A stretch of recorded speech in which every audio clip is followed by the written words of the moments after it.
Hey everybody, how are y'all doing? I see 5 people there. All right, who are my 5 people here so far? You can comment and I'll see. Sorry about the link to the first link to the live stream. Hey, all right, hi Caitlin. I streamed the wrong time for the wrong link, so that was an error on my part.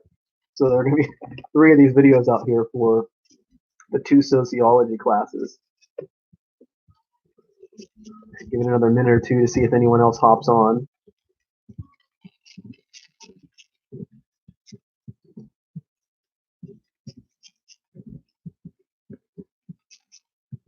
Oh, hi, Caroline. All right.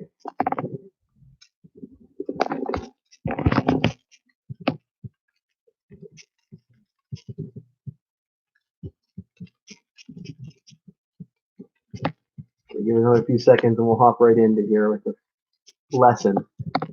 Just so you guys know, we've got today's lesson, and then I've got a video for you tomorrow, and then we'll have the quiz on Wednesday on this chapter.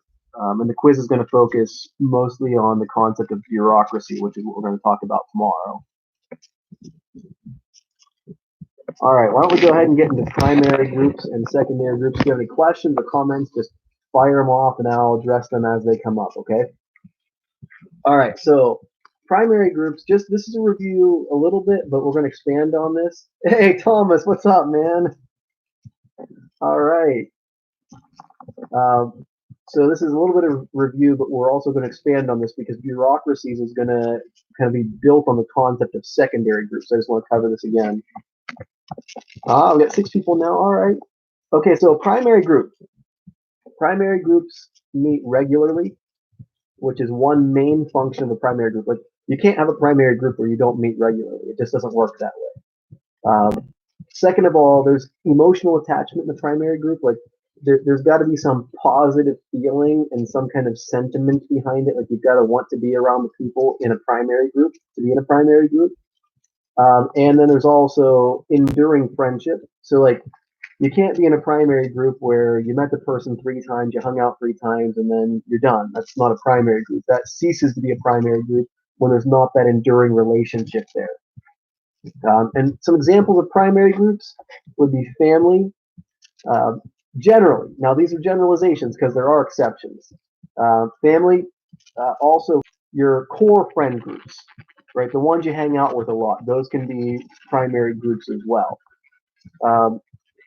However, something your book doesn't really touch on, and I just want to make sure I do, is that there are some people that don't have primary groups, that they lack any primary group whatsoever. Either they've lost family or they're alienated from family and they don't have any friends. And there's actually a loneliness epidemic in America and in some parts of the world as well, other than America.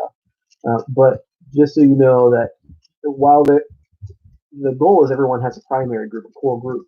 There are some people without that. So sociologically, it's just something to be aware of and be on the lookout for. All right, secondary groups. Secondary groups are impersonal, right? Like your secondary group isn't the group you're going to go tell all your problems to, or you're not going to tell all your goals or anything like that. You're not going to talk to your secondary groups in depth about your family. Secondary group is impersonal. It's more just kind of task oriented, like what's our job? What's our goal? Let's accomplish this and then let's be done. Now, there can be secondary groups that transition into primary groups, like a sports team. You're on a team and maybe like you don't hang out with everyone on the team or you might not even know everyone on the team well, but through practices and through games, you get to know some people you otherwise wouldn't have gotten to know. And then they transition to being part of your primary group. So there can be that transitional phase between a primary group and a secondary group, which I think is a really cool feature of groups. All right, now let's talk about group size. If they pop up while I'm teaching, I'll just pause and address the question. So, fire off anything of interest to you. Okay, group size. Now, this is something that I think is interesting as far as groups go, that the dynamic of the group changes as the size of the group changes. That's a great question. Yeah, groups can be within family as well, 100%. And I would argue that secondary groups can even be a part of family. Um, like more extended family generally. So like cousins, aunts, uncles, they can be part of a secondary group where you may get together occasionally, and the goal is to keep the family united. But you're not going to share all your problems. You're not going to share your hopes and dreams. You're not going to share the deep dark parts of your soul with your extended family. Sometimes maybe some people have extended families like that. I don't. I'm sure I could with my extended family if I really wanted to. I've got great extended family. I just don't have that relationship. They would probably be more of a secondary group. Good question. All right, so group dynamics change as the group grows. So there is the smallest group you can have is two, as far as this lesson is concerned. That's a dyad, two people. And when two people are interacting, that interaction is generally not always, but generally it's easier to navigate because if there's tension, one of two people is the source of tension, right? That's it. But also when things are good, like you guys can work together and you know each other, the more you get to know each other, the more you get to know how to navigate that. But then when a new person's added, that's a triad when there's three, that adds a whole new dynamic, right? I mean, just think about classes. Like if a couple people are absent from class, the dynamic of the class changes completely. Right? It could be the class is less talkative, the class is more talkative, the class is less energetic, the class is more energetic, right? Whatever it is, even just the addition or subtraction of a couple of people changes an entire dynamic. So same with just any relationship or any group. When more people are in there, the dynamic changes. And that can be a positive thing a lot of times. Sometimes it can be a challenge, but there are some good things with bigger groups. Bigger groups have some good points, and the good points of bigger groups, one of the main good points is that they absorb loss really well. Like if at church, and I gave this example, I don't remember if I gave it in the previous live stream or not, but at my church, we have people that move away sometimes, and then new people come in. But if we were a church of like 30 people and a family of six moved away, that'd be a big challenge for that church. We're a bigger church, so if one family moves away, it doesn't just totally and utterly destroy the dynamic of the church. It changes it a little bit, but that change is not perceived nearly as much as if we were a church of 30 people or 20 people and a family left. So the downside, though, is that the attention in a group, the bigger the group gets, the more the attention is divided among various members of the group. And some members might feel left out or might feel lost, in the shuffle as the group gets bigger and bigger and bigger. All right, let me pause for a second to feel. Are there any other questions at this point before I close out the lesson or move into like the conclusion? It's going to be a few minutes in the conclusion, but just want to pause for questions.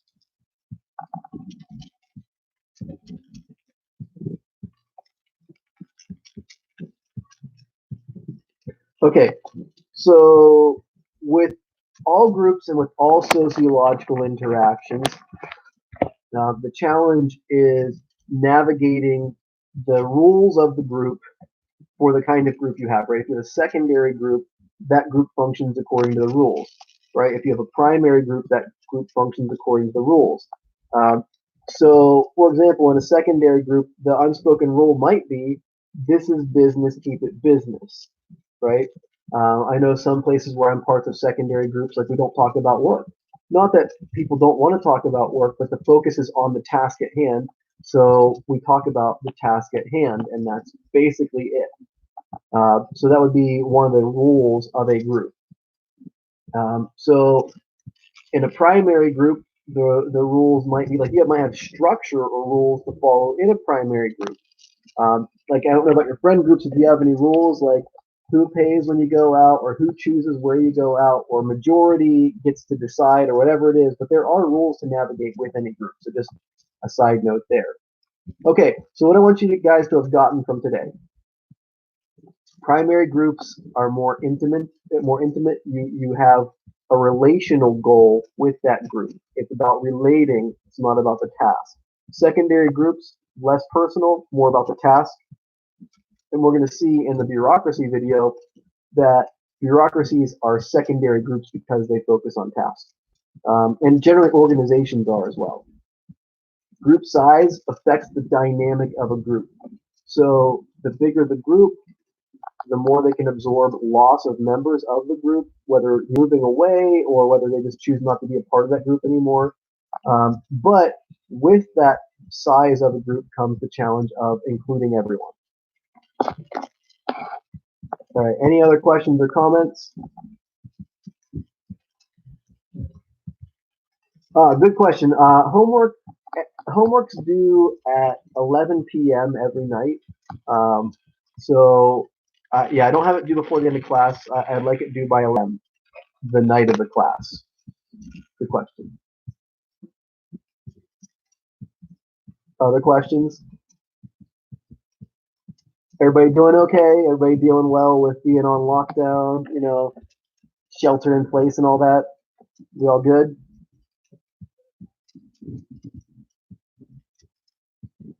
All right. Well, I just wanted to encourage you guys. You guys are doing a really good job. Keep up the good work. You guys are doing good work. You're doing quality work, and you're staying on track. So I appreciate that. So keep up the good work. Be encouraged.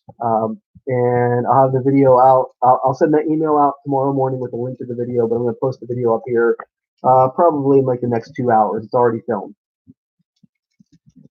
Well, if there are no other okay, I get that too. It is a little strange, doing the distance learning. Yeah, I'm sure there's like that social gap right now where it's great, technology is great, but it's just not the same thing. But I don't know when we'll get back to school, but I hope it's soon because I miss you guys and I miss teaching you guys in person. But I'm glad we can. All the extroverts in the room. Yeah, I mean, I'm just wondering what some super extroverts like Mr. K are feeling right now. Yeah, I agree. Too much social distancing. Yeah, but it's for a good cause, trying to keep this under wraps so that it doesn't spread, particularly to the older population because they're very vulnerable. Okay, yeah, it's true. Yeah, I didn't think about that. The people that had come from homeschool to Eden, where that'd be rough. You come, you're like done with social distancing and now impose social distancing. But make sure you stay in touch with each other, guys. I'll have to check out Mr. K's video if I have time. That's funny. Hey, welcome, Trey. I'm glad you found the live chat.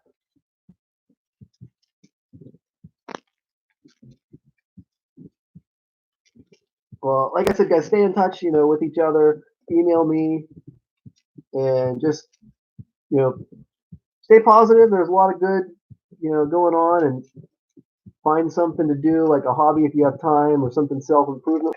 I don't know if you guys Snap your friends or TikTok your friends or whatever you do. Get in the same yard and keep that 6 foot rule. This video on cheating. Okay, I'll have to check that out. Do I think Trump is doing a lot for the virus? I think he's trying to do a lot. I think the problem is that our manufacturing sector really shrunk and went overseas. So I think that the big challenge right now is manufacturing enough of what we need on the home front here at home. It's available like right now. But there's a lot going on right now. And I think Trump's doing a good job trying to manage this challenge. And I think I like that he's doing something similar to the fireside chats where he's like having a daily briefing. And I think he's really tried economically to help. I do think it is frustrating that the politicians are screwing it up, that the Republicans and the Democrats, like there aren't enough Republicans in the Senate to have a quorum because they're quarantined. And so the Democrats are like, well, this is Trump's idea. I'm not going to do it. And so they stalled the relief bill so that they can propose their own relief bill so that they can say they did it. And in the meantime, America's suffering. So I think, I don't really have a great view of politicians.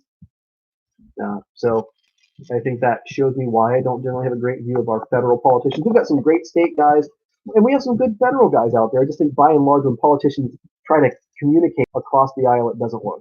And I think that's sad, especially when America needs them now. Other questions?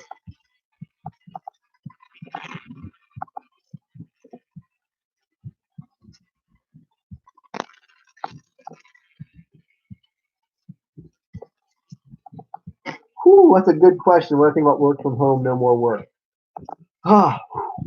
Okay, I'll give both sides and then I'll.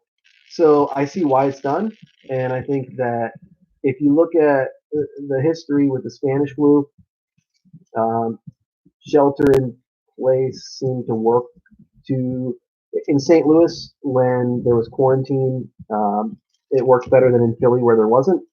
But I, there's a question of constitutional powers and constitutionality that whether I don't know if Wolf's overstepping his bounds, but I feel like I know why he's doing it. I think he's trying to protect people, and I think that's good that he's taking a stand to try to protect people. But also, you make a really good point. People need to work, and people need to get paid, and businesses are starting to suffer a little bit. So a lot bit. Plus, the stock market is not doing super well in the short term. I think it'll recover in the long term, but in the short term, this is not good for the stock market. And I think there's something to be said for being able to choose whether or not you're working and whether or not to expose yourself to the virus. But that being said, I understand why it's being done, and I'll withhold my judgment for now. I think it can be a good idea, but I think it's having a very negative economic impact.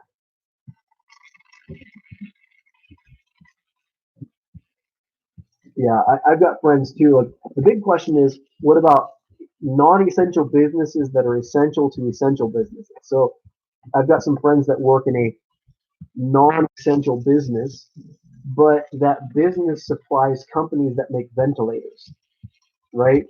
So they're essential to essential businesses, but they're being shut down because they're not essential. So what happens when the essential businesses need things from non-essential businesses? They can't get it. So it is a challenge, but we'll see what happens in the long term with this. But I understand what's going on and why I think it's being done. Um, let's see, Trey. No, Trey, this is still third quarter. Third quarter was extended until the end of this week at least, and quite frankly, a little bit longer possibly. We're not really sure when third quarter is going to close because we're on Governor Wolf to give further guidance to schools. Yeah, so for now, third quarter ends this Friday, but we're not sure. It could be extended. It could be cut off. I don't really know. That's just the school extended it at least until this Friday, with possibility of extending it a little further. Yeah, to those of you who own small businesses, your families own small businesses, obviously thoughts and prayers for you guys. Um, you know, it's easy for me to say, obviously, but this is gonna pass, right? But hopefully, Donald Trump has, if when our politicians actually pass the bill, there's help for small business owners and help for families. Payments that are going to go out from the government to help support families and help support the businesses. So I just hope Congress actually gets their act together and passes them sooner rather than later. All right, guys, well, it was really good doing this with you. I'm going to go ahead and close this out to give you some time to get on your homework. If you have any questions, email me. And again, really good work. I'm really proud of you guys so far. All right. Thanks, guys. Have a great day.